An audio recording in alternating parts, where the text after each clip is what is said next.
Every semester, we like to feature a notable UH alum who's made a difference in our community. Alyssa Rodello recently sat down with Representative Scott Saiki, who first graduated from UH Manoa in 1988. He's a local boy, born and raised in Hawaii, and a proud alum with 2 UH degrees. Please welcome to our brand new College of Social Sciences Digital Studios, the Honorable State House Speaker Scott Saiki. Thanks for joining us. Hey, thanks for inviting me today, Alyssa. A lot of people know you as a lawmaker. Can you talk a little bit about the experiences and childhood memories that led you to that path? I think the formative time for me probably was while I was in law school. I was a member of the class of 1991, and our class was actually, I think if you look back in recent history, has probably been one of the more activist classes at the law school in terms of just trying to promote social justice kind of at work there. So while we were students, we did things like we petitioned for reinstatement of a civil rights law course, public defender course. We petitioned the school to adopt a pro bono program that requires law students to perform 60 hours of pro bono service as a graduation requirement. Can you talk about some of your favorite memories on campus? I was really active with the Campus Center Board. The Campus Center Board, was also very close with members of the ASUH Senate. And, we all got along pretty well. In fact, some of my classmates who are in the Senate are also now in the legislature.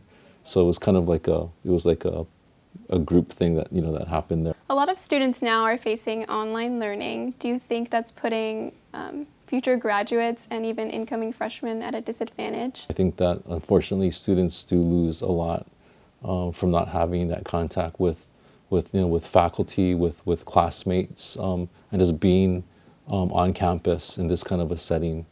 You do a lot with your job and balancing family. Can you talk about how you do that? I'm not sure if I balance things very well because work takes up a chunk of time.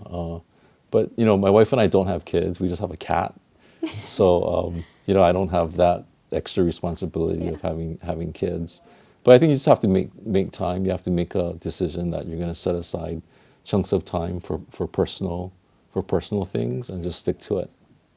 Can you give any advice for students that are not from here or even from here about making a livable wage here in Hawaii? I think it's important for young people to be critical thinkers, to be innovative, to be willing to take risks. I think those are some of the basic elements that are going to lead to success in the long run.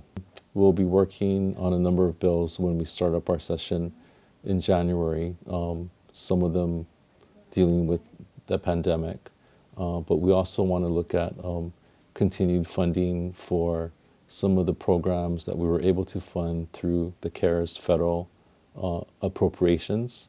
Do you have any final advice for students that are graduating in 2021 or even in the fall of 2020?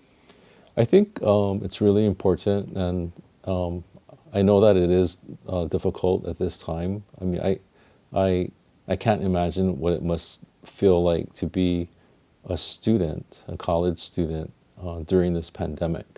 But I think it's really important for young people, for young college students, to be positive. I think that we will work ourselves through the pandemic. I think there'll be a lot of lessons that we can learn from the pandemic. There's going to be a lot of room for improvement after the pandemic is over. But I think people need to be really positive, optimistic about the future of ourselves and our state. Thank you so much for joining us. It was so nice to hear about your stories and your experiences at UH and even now. Thank you. Okay, thanks for inviting me today.